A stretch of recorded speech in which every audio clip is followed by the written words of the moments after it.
Public అందరికీ శనార్థి నేను మీ సీనన్న లోటస్ ఆగ్రో ఫార్మింగ్ సమర్పించు బరాబర్ ముచ్చట్లకు స్వాగతం.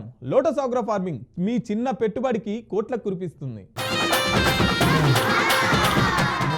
ముందుగాల తలకాయ వార్తలు చూసి అటెంకా వార్తలకు పోదాం. కోళ్ళకు వచ్చింది రోగం, తిన్నారంటే ఆగమాగం. లైలా సినిమా కాంట్రవర్సీ, బుద్ధి మాట్లాడిండు ఆదమర్శి. ఆటో నడిచొచ్చేది 200, ఈ కాంగ్రెస్ సర్కార్కు దండాలు. ఇల్లు కూలగొడుతున్నారు సర్కారోళ్ళు, ఆగమాగమైతున్నారు జనాలు. ముఖ్యమంత్రిని కలిసిన కృష్ణన్న, ఏబిసిడి వర్గీకరణ అమలయ్యేనా అన్నా? ఏం రోగాలరా నాయన ఇట్లా రావట్టే, మనుషులకే అనుకున్నా జంతువులకు పక్షులకు కూడా వస్తున్నాయి కదా, ఆఖరికి మనకు తినే కోళ్ళకు కూడా వస్తున్నాయి. కోళ్ళకేం రోగం వచ్చిందంటారా?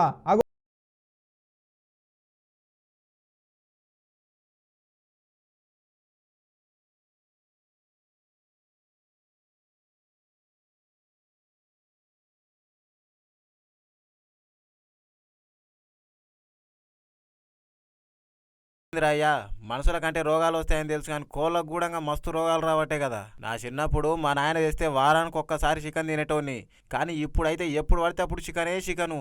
చుట్టాలు వచ్చినా చికెనే, మందు అయినా చికెనే, పండుగ అయినా చికెనే. ఎందుకంటే మటన్ రేట్లు గట్లున్నాయి. మళ్ళా బర్డ్ ఫ్లూ సోకడం అనేది మనకి జనరల్గా వచ్చేటప్పుడు ఆ యొక్క వ్యాధి లక్షణాలు కనిపిస్తాయి సార్. ముందుకే అదొక డిస్ట్రెస్ కండిషన్లో ఉండి ఒక మూల చేరిపోవడము, యాక్టివ్గా లేకపోవడము జరుగుతుంటాయి.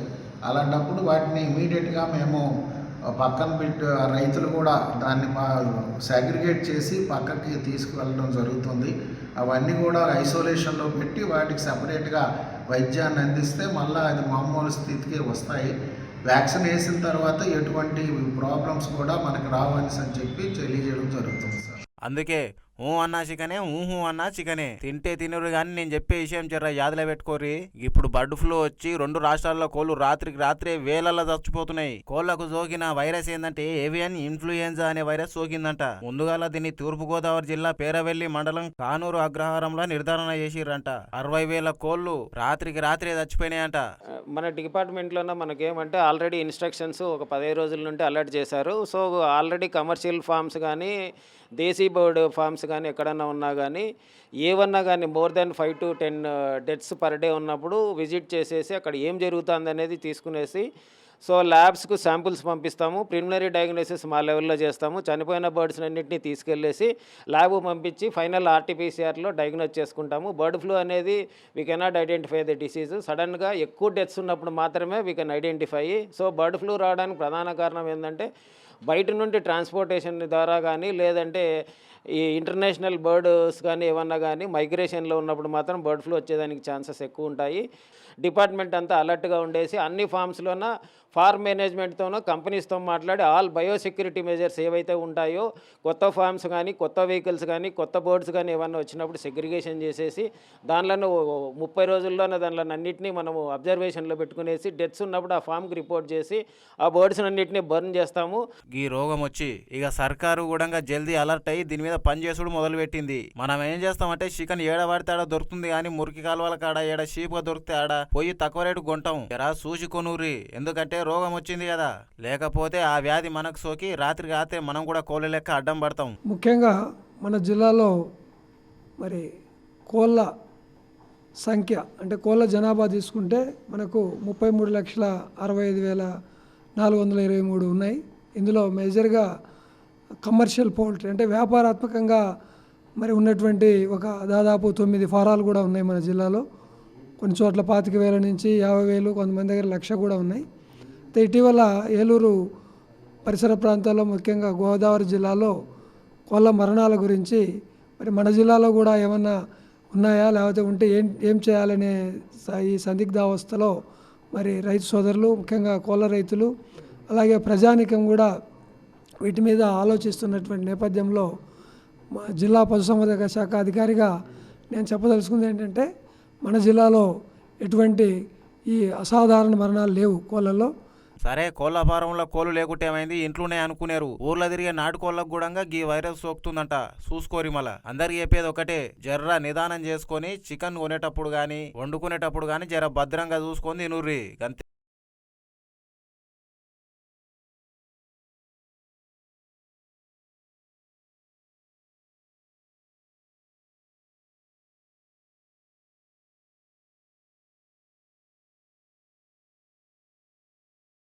కాంట్రవర్సీలు ఎక్కువ ఏడైతే అంటే అందరు చెప్పే మాట ఒకటి రాజకీయాలలో, రెండోది సినిమాలలో. ఇప్పుడు ఎక్కువ కాంట్రవర్సీలతోనే సినిమాను పబ్లిసిటీ చేసుకుంటున్నారు. ఒక్కొక్కసారి ఏమవుతుందంటే ఆ కాంట్రవర్సీ రిమిక్స్ అయ్యి సినిమాకే దెబ్బ పడుతుంది. ఇగో ఇప్పుడు ఈ సినిమా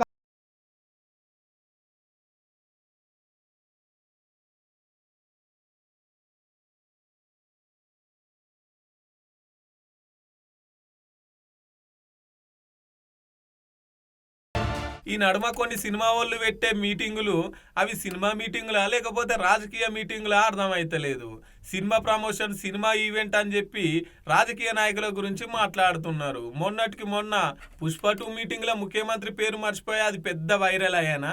లైలా మీటింగుల 150 గొర్రెలుండే ఇప్పుడు 11 అయినాయి అని చెప్పేసి పృథ్వీ గారు మాట్లాడిన మాటలు ఇప్పుడు పొట్టు వైరల్ అవుతున్నాయి. అది యాదృచ్ఛికంగా జరిగిందో ఇంకోటి జరిగిందో తెలియదు కానీ సుమగారు మేకల సత్యాన్ని పట్టరండి అని చెప్పి తీసుకురమ్మంటాడు. తీసుకెళ్ళి ఒక మేకలు ఉంటాయి గ్యాప్లో, షార్ట్ గ్యాప్లో ఎన్ని ఉన్నాయిరా అన్న. ఈ ఒక 70 ఎండ, ఈ ఒక 80 ఎండ, 150 ఉన్నాయి మేకలు. డైరెక్ట్గా రండి, 150 మేకలు ఉంటే లాస్ట్ సినిమా అయిపోయాక ఇంకో సీన్ ఉంది. నా బాంబరదలు రాగానే నన్ను రిలీజ్ చేస్తారు. కరెక్ట్గా లెక్కేస్తే 11 ఉన్నాయండి. ఇది ఏమిటో నాకు అర్థం అవ్వాలి. అది వైసీపీని ఉద్దేశించి మాట్లాడిండండి. ఎందుకంటే అప్పట్లో 150 సీట్లు వస్తే వాళ్ళకు ఇప్పుడు 11 సీట్లు వచ్చినాయి కదా. అగో మమ్మల్ని అన్నాడని చెప్పేసి దగ్గర 25,000 ఫీట్లు పెడుతున్నారట లైలా సినిమాను బైకట్ చేయాలని. ఇక ఇదే ముచ్చట మీద సినిమా హీరో ప్రొడ్యూసర్ లైన్లకు వచ్చి ఆయనకు మాకు సంబంధం లేదు, మేము బయటికి వెళ్ళిన సందర్భంలో ఈ ముచ్చట జరిగింది, మేము ఉంటే కానియకపోతుము, ఒకవేళ మీరు అట్లా తప్పుగా అనుకుంటే మీకు అట్లా అర్థమై ఉంటే సారీ జగన్ అన్న అని కూడా చెప్పిండు. సారీ సార్, మా ఈవెంట్లో జరిగింది, మా స్టేజ్ మీద జరిగింది, మా ఈవెంట్లో జరిగింది. ఆ వ్యక్తికి నాకు ఏ సంబంధం లేదు, అతను నటించాడు సినిమాలో. కానీ నా ఈవెంట్లో జరిగింది కదా, నేను సారీ చెప్తేనే మీరు కూల్ డౌన్ అవుతారు అనుకుంటే సారీ సార్, ఎక్స్ట్రీమ్లీ సారీ. నా సినిమాని చంపేయకండి అంతే. మనం సినిమాను వేరు చూస్తాం, రాజకీయాలను వేరు చూస్తాం. కానీ సినిమాలో కూడా రాజకీయాల క్యారెక్టర్లను ఇన్వాల్వ్ చేసి సినిమా వాళ్ళు కూడా రాజకీయ నాయకులను ఉద్దేశించి మాట్లాడుతున్నారు. రాజకీయ నాయకులను ఇమిటేట్ చేసుట్లా పృథ్వీరాజు ఫస్ట్ ఉంటున్నాడు. మొన్ననేమో అంబటి రాంబాబు అక్కడ బయట పబ్లిక్ టోన్ డ్యాన్స్ వేస్తే ఈయన అదే సినిమాను, అదే సీన్ను క్లబ్లో పెట్టి లేడీస్తోని అదే గెటప్ వేసి అది పెద్ద వైరల్ అయినా. ఇప్పుడు జగన్ అన్నను ఉద్దేశిస్తూ 11 సీట్లను ఇది పెద్ద వైరల్ అయినా. మొత్తం మీద అయితే సినిమా వేదికను ఉపయోగించుకొని పంకపాటోలను టార్గెట్ చేస్తుండ అనేది బయట నడుస్తున్న గుసగుస. సార్ మా సినిమా ప్రమోషన్ చేసుకొని సినిమా రిలీజ్ చేసుకుంటాం సార్, మీరు పెట్టి తీయండి సార్. ఓ 30-40 కోట్లు సినిమా, నేను హ్యాష్ట్యాగ్ పెట్టి బాయ్కాట్ అని రాస్తే మీకు ఎంత ప్రమోషనో ఎంత కమ్మగా ఉంటుందో నేను చూస్తా సార్. మీరు ఏమన్నా మాట్లాడతారు సార్, మీ 1000 రూపాయలు కూడా లేవు ఈ సినిమాలో, మీరు ఇష్టం ఉన్నట్టు పాస్ చేస్తారు కమెంట్. మీరు తీసిన రోజు నొప్పి తెలుస్తుంది సార్. ఆయన ఎన్ని కోట్లు పెట్టి సినిమా తీసిండు, నేను ఎన్ని రోజులు కష్టపడ్డా, దానికి ఒకళ్ళు బాయ్కాట్ అని పెడితే ఎట్లుంటుందని. దీన్ని కూడా పాజిటివ్గా తీసుకునే సిచ్యువేషన్లో మేము లేము. 2 రోజుల్లో సినిమా రిలీజు, అట్లా కాదు కదా సార్. అది గుడ్డు పెట్టే కోడికి తెలుస్తుంది. ఎప్పుడు సినిమాలలో వివాదంలో, ప్రమోషన్ల, ట్రెండింగ్లలో విశ్వక్సేన్ ఉంటే ఇప్పుడు ఆయన సినిమా ప్రమోషన్ల పృథ్వీరాజు వైరల్ అవుతుండు. ఇక చూడాలి మరి ఈ పంచాయతీ ఇంకెంత దూరం పోతుందో.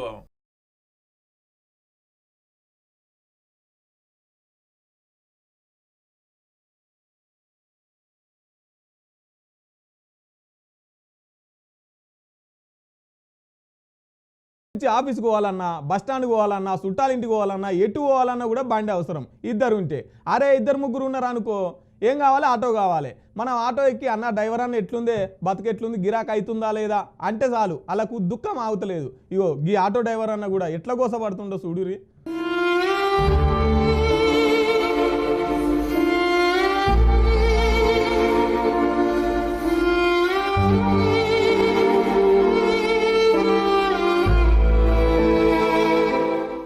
నక్క మీద తాటి పండు పడ్డట్టు అయిందిగా ఈ తెలంగాణలో ఆటో అన్నల పరిస్థితి. ఓ దిక్కు పెట్రోల్ రేట్లు, గ్యాస్ రేట్లు, డీజిల్ రేట్లు పెరిగే, గిరాకీ సగ గాకపాయే. ఓలా ఊబరోడు సగం దోయబట్టే. ఇక దాని సర్వీసింగ్ కు, మెయింటెనెన్స్ కు నెల కిస్తులు కట్టాలన్నాయే. ఇట్లా సాలిసాలని బతుకుతున్న ఆటో డ్రైవర్ అన్నల జీవితంలో ఈ ఫ్రీ బస్సు పెట్టి పొట్ట మీనే కొట్టిందని చెప్పేసి ఇగో హరీష్ అన్న కాల మీద వాడి ఎట్లా ఎడుతుండో చూడు రిగి అన్న. ఓ పక్క మీటింగ్ అవుతున్నా కూడా అన్న బాధ ఎలా పోసుకుంటూనే ఉన్నాడు.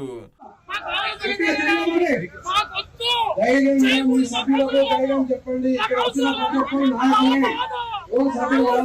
కాబట్టి మీరు కూడా ఈ రకంగా హైదరాబాద్ ఏ సాధించారని అడుగుతారు మా సభ్యులు.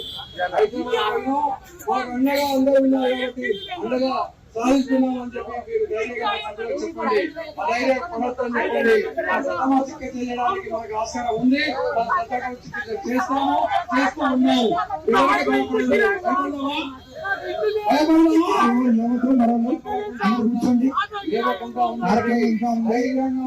రోజుకు 200 రూపాయలు వస్తున్నాయట. అందులో ఇండ్ల కిరాయి ఏం కట్టాలి, బండ కిరాయి ఏం కట్టాలి, పెట్రోల్ కథ ఏంది, పిల్లల చదువులేంది, తిండి ఏంది, ఎట్లా బతకాలి సారు ఈ ఆటో డ్రైవర్లు? సర్కారు ఏడాదికి 12,000 ఆటో డ్రైవర్లకు ఇస్తామని ఆ పథకం ఇప్పటిదాకా చాలు కాకపాయ, ఏడాది అయిపోతున్నా కూడా. అసలు ఈ దుర్మార్గ కాంగ్రెస్ పాలన మాకు వద్దే వద్దు సారు. ఈ ఫ్రీ బస్సు వల్ల ఎవరు బతికిర్రో ఎవరు బాగుపడ్డరో గాని ఆటో అన్నల కడుపు అయితే కొడుతుందన్న పట్టిండు ఈ అన్న. అవు ఎలక్షన్లల్లా ఫ్రీ బస్సు పెట్టేటప్పుడు ఆటో డ్రైవర్లకు 12,000 ఏడాదికి ఇస్తామన్నారు. ఇంతవరకు ఇయ్యలే. అట్నే ఊబర్, ఓలను తీసేసి అవిటి జాగాల సర్కారు యాప్లను తెస్తామన్నారు. అది లేకపాయే. ఇక ఎట్లా బతకాలే మరి ఆటో డ్రైవర్లు? ధర్మాన్ని కాపాడుకుంటూ దానికి ఏంగా ఉండాలి? ఐక్యమత్యంగా ఉండాలి. ఏంగా ఉండాలి? ఆర్ఎంపీల ఐక్యమత్యం. అందరు గట్టిగా చెప్పండి. ఆర్ఎంపీల ఐక్యమత్యం. ఆర్ఎంపీల ఐక్యమత్యం. మొన్న సిల్కూరు బాలాజీ అయ్య గారికి ఫోన్ చేసి మాట్లాడినట్టుకి ఆటో డ్రైవర్ తోని మాట్లాడగలుగుతాడా రేవంత్ రెడ్డి అని చెప్పి కామెంట్లలో దంచుకుంటున్నారు. ఇక వచ్చేది ఎండాకాలమేనా, గిరాయి కూడా చక్కగా ఉండదు. ఎట్లా బతకాలే మేము? మార్పు రావాలి, కాంగ్రెస్ రావాలన్నందుకు మా జీవితం మారింది కదా. ఏం కాంగ్రెస్ రా నాయన అని చెప్పేసి ఆటో ఎక్కిన వాళ్ళందరికీ చెప్తున్నారంట. అయ్యా రేవంత్ రెడ్డి గారు, మీరు ఇచ్చిన 6 గ్యారెంటీలల్లా గిది కూడా ఉంది కా సారు. ఇప్పటిదాకా ఇవ్వకపోతే ఆటో డ్రైవర్లకి ఇంత ఆసరైతారేమో అనుకుంటే జరగా 12,000 ఏదో జర తొందరగా ఇది సార్లు అనవట్టిరుకి ముచ్చట తెలిసిన పబ్లిక్.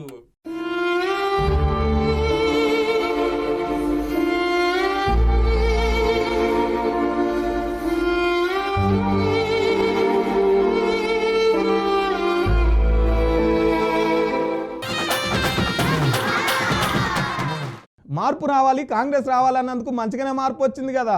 ఎంత మార్పు వచ్చింది అంటారా? ఇల్లులు కూలగొట్టి రోడ్డు మీద పడేంత బతుకు అగో గట్లు వచ్చినాయి రోజులు. బలిసిన వాళ్ళు ఏమో 30% కూలగొట్టి, పేదోళ్ళు ఏమో 70% కూలగొడుతున్నారు. ఓ దిక్కు హైడ్రా, ఓ దిక్కు మూసి పేరుతోని ఇంకో దిక్కు. ఇగో ఇప్పుడు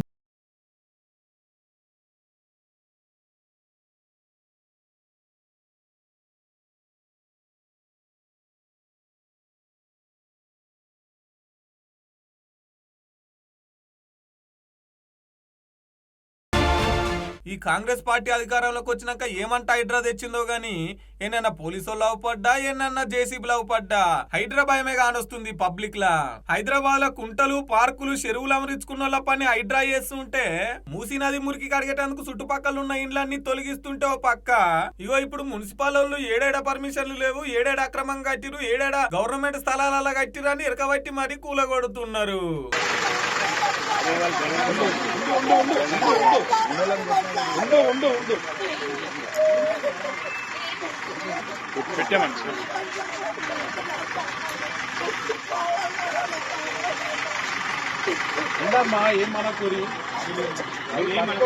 ఇంకో పక్క రోడ్ కట్టంగా రోడ్డు మీద కట్టిన వాళ్ళు కూడా కూల కొడుతున్నారు. షెటర్లు అయినా ఇండ్లైనా. ఇగో ఇప్పుడు కూడా Medchal Nizampet municipal corporation journalist కాలనీలో కూడా అదే పని పట్టిరు అధికారులు. అగో చూస్తురు కదా జేసీబీలు ఎట్లా కూల కొడుతున్నాయో. 10 ఏళ్ల నుంచి ఈయనే ఉంటున్నావు, ఇప్పుడు ఉన్న పలంగా మమ్మల్ని నిల్చెల్లి కాల్ చేయమంటే మేము ఎటు పోవాలి సార్ అని చెప్పేసి ఎట్లా తిరగబడుతుంది ఉడికి అక్క. ఆర్ఐ భానుచంద్ర అన్న మాత్రం అస్సలు తగ్గుతలేడు. 2 రోజుల మునిపే ఇళ్ళ నుంచి వెళ్ళిపోమని చెప్పినాం.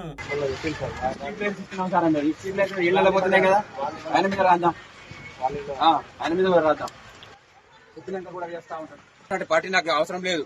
వాళ్ళు కూడా ఒక పద్ధతిగా గతంలో కూడా మాజీ లీడర్లు కాబట్టి, ఇక్కడ లోకల్ లీడర్లు కాబట్టి నేను ఊరుకుంటున్నాను. అర్థమైందా? వాళ్ళ ఆలోచన ప్రకారం ఏమంటారంటే, ఇక్కడ లేని వాళ్ళు ఉన్నారు, ఈ లేని వాళ్ళందరూ కూడా వాళ్ళు బతుకులేని పరిస్థితుల్లో వాళ్ళు ఉన్నారు సార్, వీళ్ళకి వదిలిపెట్టాను, టైం ఇవ్వండి అంటారు. నేను 2 రోజులు టైం ఇస్తాను. 2 రోజుల్లో వాళ్ళు ఖాళీ చేయకపోతే మళ్ళీ మనం కొట్టేస్తాం. అది కూడా ఇల్లీగల్ ఏమనేది మన రిపోర్ట్ ఉన్నది. ఒక 5 ఇండ్లు తప్ప మిగతా అన్ని ఇల్లీగల్ కట్టిరు కంప్లీట్ గా. ఇప్పటికి 10 సార్లు కొడుతున్నాం, ప్రతిసారి ఆపుతున్నారు, ప్రతిసారి అబ్స్ట్రక్షన్. ఇక నువ్వేం చేయమంటే సిఏ గారు, నేను ఇక్కడ అబ్స్ట్రక్షన్ చేసే వాళ్ళ ఇక్కడ నుండి చేసిన దాంట్లో నేను బైండ్ ఓవర్ చేస్తా, కేసులు పెడతా. ఆ కేసులు ఇమీడియట్గా వాళ్ళని తీసుకొని పోయి మీరు యాజ్ పర్ రూల్ కేసు పెట్టండి. బైండ్ ఓవర్ కూడా చేయండి. ఫస్ట్ బైండ్ ఓవర్ చేయండి. ఇక్కడ మీరు చూస్తారు కదా ఎవరెవరు ఉన్నారు, వాళ్ళని బైండ్ ఓవర్ చేయండి. రిక్వెస్ట్ చేసిన మేనర్ కాకుండా, రిక్వెస్ట్ చేసిన మేనర్ కాదు, వచ్చి నువ్వు ఎట్లా చెప్తావు అట్లా చేస్తున్నావు అన్నోళ్ళు ఉన్నారు ఇద్దరు. ఇక్కడ ఒక 4-5 ఇండ్లు తప్ప మిగతా అన్ని పర్మిషన్ లేకుంటేనే కట్టిరు. వాళ్ళందరి పని చెప్పాల్సిందే. ఒకవేళ ఎవరైనా ఎక్కువ తక్కువ మాట్లాడితే పోలీస్ అయినా కూడా అన్నే ముందుగా చెప్పేసిండు, నేను బైండ్ ఓవర్ వేస్తాను, నువ్వు తీసుకోపో లోపలి. కానీ ఈ కాంగ్రెస్ అధికారంలోకి వచ్చినాక పేదలనే అరుచుకుంటుంది కదా. అగో ఎంతమంది బలిసిన వాళ్ళు లేరు, ఎంతమంది గవర్నమెంట్ జాగాలల్లా బిల్డింగ్లు కట్టలేదు, కొంతమంది గుట్టలు చెరువులు అన్ని మింగుతుంటే ఈ అధికారులు గాల ఇంటికి పోయి కూడా గట్లనే గుల కొడతారా అని పబ్లిక్ మామూలు అరుచుకున్నాడు కాదు. పోన్రి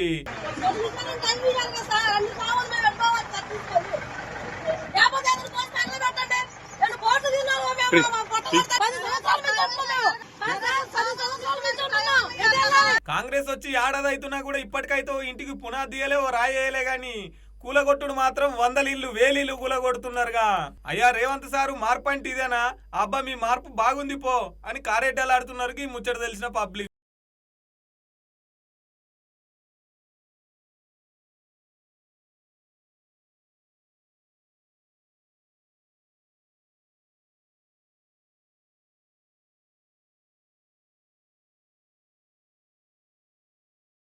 ఏళ్ల సుదీర్ఘ పోరాటం, ఎన్నో కష్టాలు నష్టాలు, ఎన్నో ఒడిదొడుకులు అయినా ఏనాడు ఎత్తిన జెండా దించలేదు, అదరలేదు, బెదరలేదు.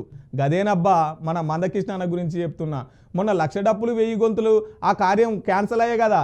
ఇప్పుడు ఇగో మళ్ళీ ఏ కార్యం ముంగటేసుకుంటుండు గీన గురించి చెప్తుర్రా అనుకుంటురా? ఇగో చూడురి.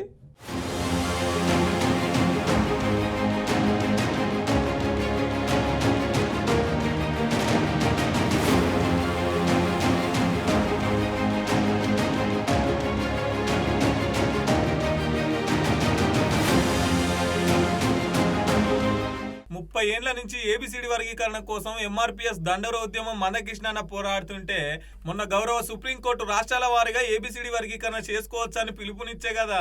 ఇక గదానికి మన తెలంగాణ అసెంబ్లీ జరుగుతుంటే ముఖ్యమంత్రి రేవంత్ రెడ్డి స్పందించి వెంటనే అమలు చేస్తామని మాట ఇచ్చే కదా. ఇక దానికోసం అని చెప్పేసి మొన్న 7వ తారీఖు నాడు 1,00,000 డప్పులు 1000 గొంతుల కార్యం పెడితే దానికి పర్మిషన్ ఇవ్వలేదు సర్కారు. ఇక అది పోస్ట్ పోన్ అయింది. ఏబిసిడి వర్గీకరణ ఏంటి, దాంట్లో ఎన్ని ఉపకులాలు ఉన్నాయి, ఏదేది ఎట్లుంది, ఇదంతా మొత్తం ఒక కాగితం మీద రాసుకొని ముఖ్యమంత్రి గారికి అందజేసిండు. సోదరులు రేవంత్ రెడ్డి గారిని కలవడం జరిగింది.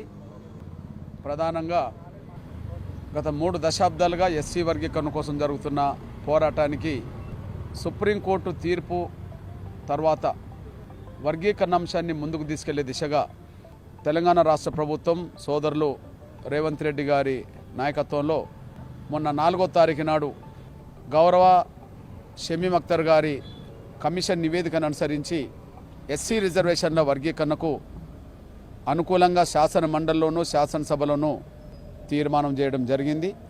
అందుకు ముందుగా ఎస్సీ రిజర్వేషన్ల వర్గీకరణకు అనుకూలంగా చట్టసభలో ఒక నిర్ణయాన్ని తీర్మానం రూపం ద్వారా చేసినందుకు గౌరవ ముఖ్యమంత్రి రేవంత్ రెడ్డి గారికి ధన్యవాదాలు, అభినందనలు తెలియజేయడానికి వచ్చేశాం. అట్లనే ఏబిసిడి వర్గీకరణకు మీరు మద్దతు ఇచ్చినందుకు కృతజ్ఞతలు కూడా చెప్పిండట. ఏ కులానికి ఎంత వాట రావాలి, మొత్తం పర్సెంటేజ్ ఎంత, ఏ కులంలో ఎంత జనాభా ఉన్నారు, ఇదంతా వివరించిండు. అట్లనే చేవెళ్ళ డిక్లరేషన్ లా మా వాట ఎంతో మా వాట మాకియాలని చెప్పేసి కోరిండంట చేవెళ్ళ డిక్లరేషన్ లా. ఇక మరి 1,00,000 డప్పులు 1000 గొంతుల కార్యం ఎప్పుడు పెడతారో ఇంకా చెప్పలేదు. ఈ ముచ్చటినాక రేవంత్ రెడ్డి సీఎం సార్ అయితే అందరు తారీఫ్ చేస్తున్నారు. ఏబిసిడి వర్గీకరణకు ముందుగాల నుంచి మద్దతు ఇచ్చినందుకు, అట్లనే ముఖ్యమంత్రి అయిన తర్వాత దీన్ని అమలు చేస్తామని మాట ఇచ్చినందుకు సోదరులు రేవంత్ రెడ్డి గారు ఎంఆర్పిఎస్ ఉద్యమం ప్రారంభమైన 1 దశాబ్దం తర్వాత దాదాపు ఒక 2 దశాబ్దాల నుంచి తను రాజకీయాల్లోకి రాకముందు, జెడ్పీటీసీ కాకముందు నుంచే ఎంఆర్పిఎస్కు అందుబాటులో అండగా ఉన్న సోదరులు. ఎన్నో సందర్భాల్లోనూ వర్గీకరణ ఉద్యమంలో భాగస్వామైన వ్యక్తి. ఉద్యమాలకు వివిధ సందర్భాల్లో జరిగే ప్రతి కార్యక్రమానికి చేయూతనిచ్చిన వ్యక్తి కూడా రేవంత్ రెడ్డి గారు. అందుకనే సుప్రీంకోర్టు తీర్పు అనంతరం దేశంలో అందరికంటే ముందు శాసనసభలో వర్గీకరణకు అనుకూలంగా ముందుకు తీసుకెళ్తామని చెప్పి శాసనసభలో ప్రకటించడమే కాకుండా ఈరోజు షమీం అఖ్తర్ గారి నివేదికను ఆలస్యం చేయకుండా ఆమోదం తెలిపే విధంగా నిర్ణయాలు తీసుకోవడం జరిగింది. అందుకు మేము ధన్యవాదాలు చెప్తూనే అయితే శాసనసభలో తీర్మానం జరిగిన దాని ప్రకారం వర్గీకరణను స్వాగతిస్తున్నాం. అందుకు అనుగుణంగా ముఖ్యమంత్రిగా నిర్ణయాలు తీసుకున్నందుకు ఆయనకు ధన్యవాదాలు చెప్తున్నాం.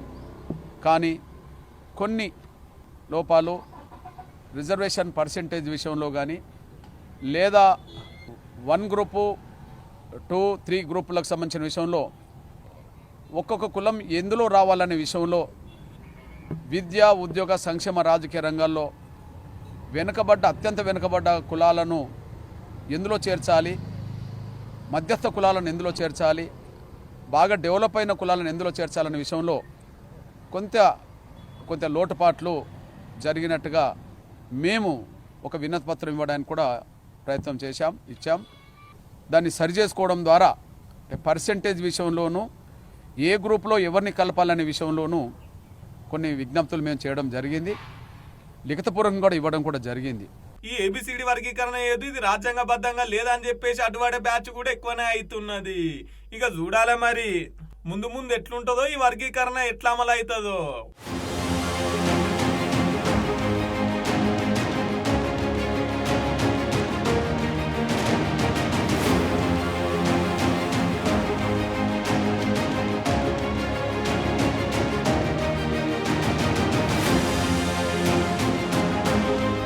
ఇగో గివ్వన్నట్టులా ఇలా పట్టుకొచ్చిన బరాబర్ ముచ్చట్లు. రేపటి బరాబర్ ముచ్చట్లల్లో మళ్ళా కలుద్దాం, కానీ అప్పటిదాకానైతే చూస్తూనే ఉండుర్రి BRK న్యూస్. ఇది తెలుగోడి సత్తా. రేపు మళ్ళొస్తా.